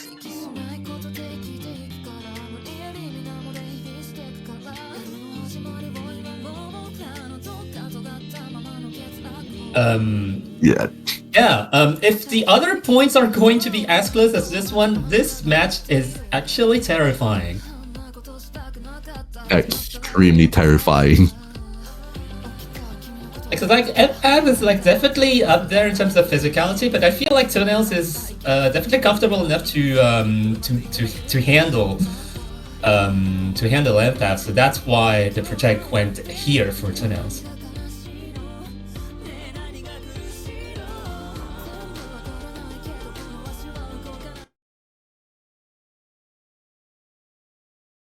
But in any case, we'll see what Toenails can provide us in terms of score. However, Parasol Tree, I feel like, is also very capable to get a decent score on Empath. Yeah, I think this could be another really close one. But yeah, with this being Toenails Protect, I kind of believe that he protected this because he has like an insanely good score on it. Although that's probably a reason why you would protect anything. Yeah, that is a fair statement. It's just how will your opponent fare with what potentially your best map is. And at this point right here, 99.84 to 99.86 is probably going to be another close one. Yeah, the ratios between the two players look absolutely identical. I don't know if you're looking at the hit error bar is like kind of eyeballing it. I feel like the ratio ability is like very, very similar. Tonas is a little bit erratic, a little bit more erratic on the releases here and there. You're getting some early and late ones, but the map being OD 6.3 is like very forgiving in that regard. But Parasol 3, just focusing, just locking in and managing to almost tie Toenails right now. Another point. Oh, okay. Yep, they are tied at this point right here. We see the score flickering just a tiny bit. Although it does seem that Toenails might have a very, very slight advantage, but definitely you cannot let up. You gotta keep your accuracy game strong. Like, the scores are identical right now, but I feel like the plays are not identical between the two players. So Parasol 3, I feel like Parasol 3 is like playing the consistency game, and Toenails is definitely trying to play the accuracy game, but just a little bit more inconsistent. But it's just the tiniest difference ever. Both of the players are consistent in their own regard, and that shows in their scores, which is like definitely better than a fair amount of the qualified players. Yeah, not a lot of people are going to be beating the score. Oh, and we see Toenails dropping down to 0.83. Parasol 3 still holding on to that 0.84. Yeah, the trend is favoring Parasol 3 for now on Toenails Protect. Oh, hang on. And the last spurt is going to What's decide gonna happen? everything. It is going to be a difference of 6 300s and 1 200. Even without the 200 from Toenails, Parasol 3 will still have 1. Yeah, Parasol 3 walks away barely by the skin of their teeth. Ties things up 2-2. And yeah, that was Toenails' Protect. And yeah, it's probably going to be a huge blow to his confidence, but all he can do is just dust himself off, just play another good game of Oceania, and just hope for the best. Yeah, honestly, like Toenails should be more happy that Toenails actually got like the point on CO1 on the first coordination. Like the first coordination point was actually, I feel like it was very crucial to Toenails' like situation right now, because 2-2 is not the end of the world. It's like a reset of some sort. Yeah. Oh, that's a wild one. Oh, that's a wild one. And I'm not saying that because it's wildcard 1, but that is a daring pick coming from Parasol 3. Definitely a good one, I feel like. It's like one of the hardest picks in the pool, and challenging Toenails on one of the hardest maps of the pool is definitely a good strategy.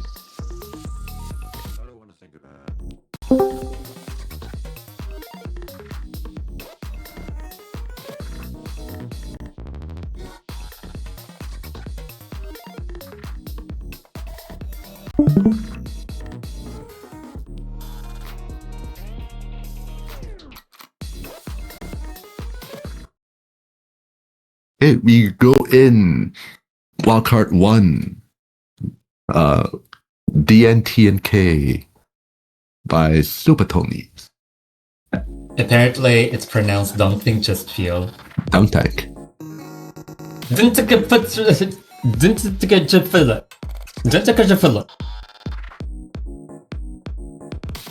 Don't think, finally don't think, just feel. Oh, okay.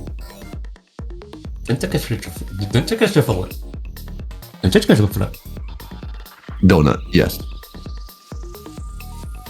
okay, so probably go back to the match because it does look like it's shaping up to be another close one. Parasol Tree's the first 2 points at Parasol Tree right now, it just looks like maybe he was like getting his bearings, getting his like warm up maybe, because right now he looks a lot more confident. Yeah, but where is that confidence going to lead Parasol Tree, as Tunnels is also stabilizing better than in previous picks. 99.86 right now against Parasol Tree's 99.83. The scores are very close, mind you, but I feel like Tunnels' stature on this map in particular is particularly good. Yeah, definitely looks that way as well. But yeah, this map definitely pulls no punches. We see a wide variety of LN charting to come in. It's a wonder how these players, how are they able to like play these long notes so gracefully. Yeah, I feel like Tunnels is dropping accuracy, especially like on the technical bursts of all things. And Parasol Tree is sustaining the technical bursts a bit better than Tunnels is. But Tunnels does have more raw accuracy, and that is what is providing us this match right now. Parasol Tree does drop down to 99.80, which is not a good sign of things to come in the last quarter of the map. Oh no, that is devastating! Oh, it was a miss from Toenails, but at the same time, Parasol Tree actually took like a couple of 200s. I thought Toenails had the consistency to full combo all the way, but apparently not this time. Yeah, no, like there was like one particular part that tripped both of the players up, but Toenails did have the greater trip up from the two. They got jump scared out of them, and the Toenails does still have the better accuracy between the two if we don't count the miss. We're going to see how the final results shape up, but oh god. Oh wow, that was a pretty dirty drop by Toenails. Yeah, 2 misses, 150. That's like the dirtiest miss you could ever have. Like, you can see the definite accuracy advantage going to Toenails right now. Like, the ratio is better. 0-200s. Can you imagine if we got a V1 double S on Don't Think Just Feel? Like, didn't take a different. Yeah, that would have been probably one of the top scores for this round. However, it did not happen. The misses did, and it gave him a 988 and gave Parasol Tree his 3rd point, which he is now going to use. He's going to go with, what was that? Technical 2. Yeah, that's Technical 2. And Technical 2 is definitely daring coming from Toenails, especially coming out of a choke on Don't Think Just Feel. I feel like Breaking Dawn is also one of the most chokeable picks of the pool, just because it's like a Mysterian technical map.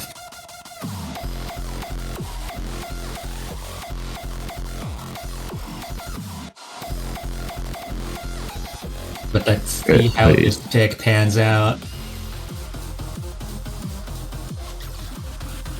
Like, I feel like every single pick is dangerous for either of the players because, well, they don't really know what the other player is like really capable on a minute level. Like right now, we are once again in a virtually what constitutes a tie between the two players. Toenails having the slightest advantage based on ratio alone. Yeah, a 0.83 to a 0.85. We are experiencing deja vu from the previous 5 maps. Yeah, it's been this way. It's been this way since the start. It's not gonna change anytime soon. Yeah, it's been this way for a while. I feel like Toenails definitely should try like Parasol's own Protect, because like sure, Parasol Tree protected Chase Me Coordination 2, but I feel like Coordination 2 might be Tunnel's like best remaining pick. But it is also pretty dangerous because I feel like Parasol Tree is like just comfortable in anything in this pool. Yeah, definitely can see that. So far, Parasol Tree has not even dropped a single miss, or even a single 100 for that fact. So, but still, anything can happen. Parasol Tree won on Toenail's Protect. Maybe this time it's Toenail's time to return the favor. Yeah, it will also be like a huge confidence boost for him. Yeah, absolutely. Like just getting to tie again, getting to 3-3 against Parasol Tree again, like should get Toenails back on their toes. Toenails, I guess. Back on their toenails. Yeah, get them back on their toenails. But Parasol Tree, getting them to match point would definitely out of all, it would secure the tiebreaker, which is like a very pivotal thing to do. Like securing the tiebreaker when you're a higher seed is like definitely a good thing to aim for. But right now we are going to see the results, and it is going to be Toenail's point. Another really close one. So this is going to be just about 21 300s apart. So once again, ratio advantage coming from Toenails on this like fairly low physicality map. So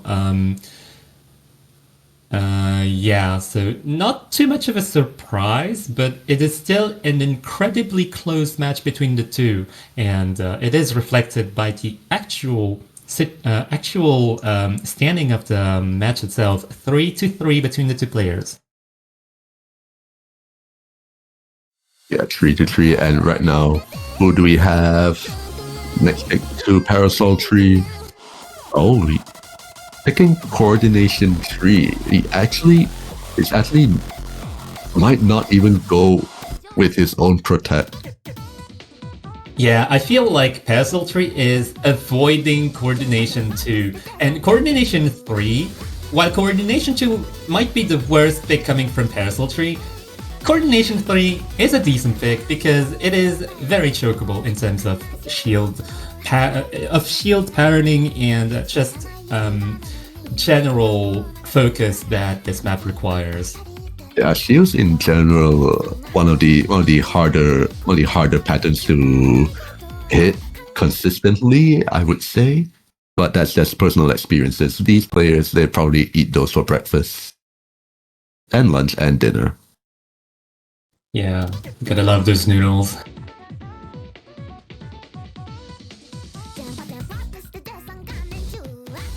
Oh no, that's a false start coming from Parasol Tree. Yeah, probably just picked up a very, very early 200. Toenails, though, actually going back up to almost at a 99.9. It could happen. It happened. Anything that will happen is going to happen, but Toenails does drop a 200 here, bringing them down from 99.9 to 99.85, but it's like not enough to get them below Parasol Tree, but Parasol Tree is definitely catching up. Yeah, just a really, really slight choke really early on. Probably didn't affect things too much. Just pull their stocks back up and get back into the game. Don't let that 200 bother you. But he is still, for this quarter of the way in, he is going to be a 0.1% accuracy behind Toenails. And yeah, actually Toenails looks like he's really dominating up until this point. 99.87 is actually really high right now. Yeah, it's actually considering really, what we've already seen. Yeah, like compared to the other maps in the pool, like this one is like very 1-4 snap, and I feel like that does go to Toenails in terms of advantage. But the map is not over. It's only halfway done. Yeah, they're just seeing shield after shield, and both players are just eating them right up. However, Parasol 3 does have some ground to make up here. Will there be enough? Will there be a choke happening?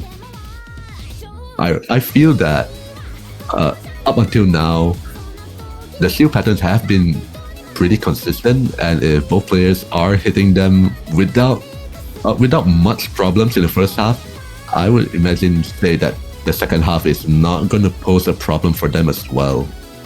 Yeah, going into the solo right now, just a little bit more physicality between the two players. Like the volatility of this solo is might bring Toenails a little bit down, but it is not actually going to do anything to Toenails' accuracy right now, which is a bad thing for Parasol 3 right now, hanging into the 99.75% accuracy. Yeah, if anything, Toenails probably dropped like maybe 0.01 or even just maintained it at that 0.85. So yeah, definitely already coming to a close. This map is going to be ending pretty soon, unless there's any sort of drops happening. It is going to go in the way of Toenails, who would be picking up his match point against the 9th seed Parasol 3, and indeed he does. Yeah, that was like one of the most pivotal plays from Toenails right now. Like, the ratio advantage on this map in particular is like the most tremendous difference we've seen in this match. So it's like very good information for Toenails to process. Or at least it should be. Oh, Toenails knows what's up. Toenails knows what's up. There we go. Coordination 2. Toenails knows what's up. Might close the match with this one, if no chokes happen. That is going to be a big if. However, we've already seen it happen once. But still, on paper, it could really go both ways. Will we be able to see multi-stage multi-stage gastrometry? I think that was how you say it. Will we be seeing MSG tiebreaker, or will we be denied of greatness, of Uncle Roger greatness? Is the MSG going to be in stock for today? Oh, it doesn't look in stock right now, coming from Parasol 3's start.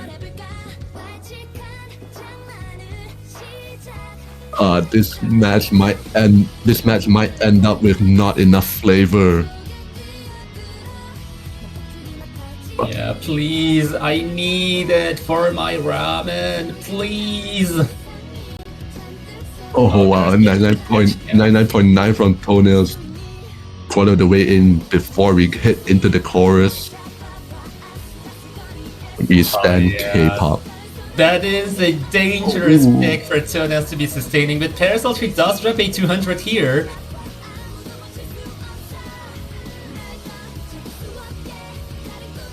Thousand combo from both players, and it is the difference right now with 0.070607. I do want to say it is still within striking distance, but it has to be like 200s in quick succession by Toenails. However, with a quarter of the map left, I don't think that might happen. We saw a little bit of a long note jack, but that is not going to be catching anybody off guard. Parasol 3 does seem to bring it back a little bit closer, but right here, a little bit of a less dense section, not a lot of notes happening, but now there is going to be more notes. But accuracy game is still going to be in Toenails' favor. One single mistake coming from Toenails is like gonna be the MSG resurgence, but that is not going to happen. The difference in ratio is 7 300s. Both of the players were actually toe to toe, nail to nail in terms of ratio, but it is the 200s that Parasol 3 caught in the beginning and towards the middle of the map that did their undoing. But even so, the ratios were virtually the same. Yeah. And with that, we say congratulations to Toenails moving on in the winners bracket, and Parasol 3 would be going to the losers bracket. Not too sure who they'll be facing, but yeah, they are going to be should probably be a little bit fearful seeing how these players contested each other.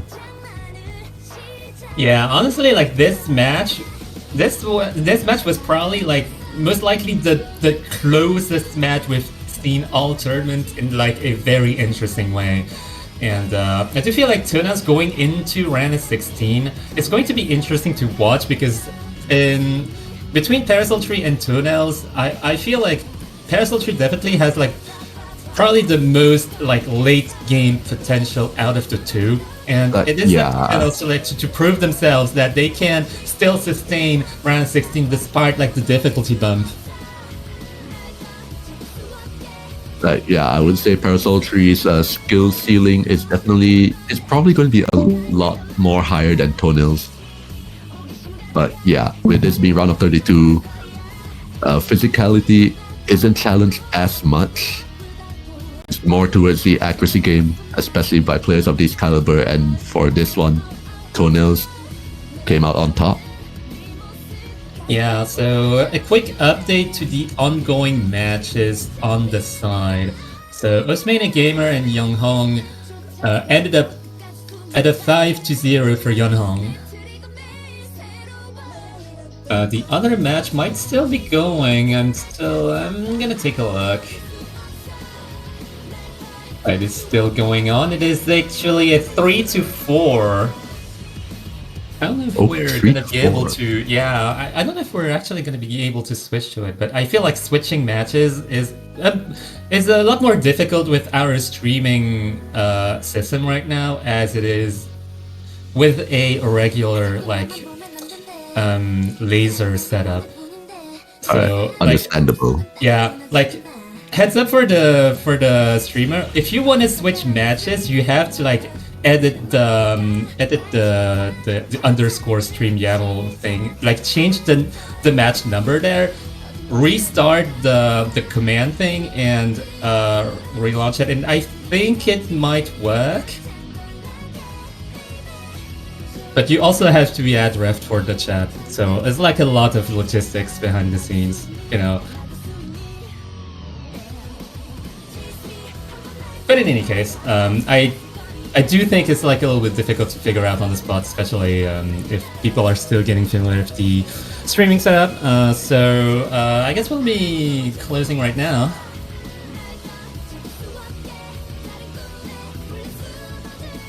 I guess we will. Next match that is being streamed on the main channel would be Spanner Dude versus Dark Meal, happening in about 18 minutes from now. So I guess we will see you in 18 minutes. Yeah, so I'm being informed live that the match that is going to tiebreaker potentially is going to be on the other channel right now. So I guess we're gonna raid /raid something, and yeah, we'll see you on the other side.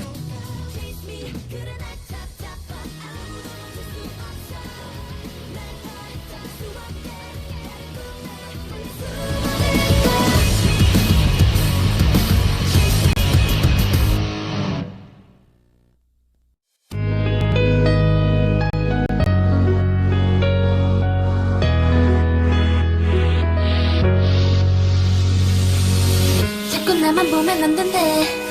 짜릿한 걸 원할 뿐인데 덤빈 사람들 꿈속은 따분하잖아.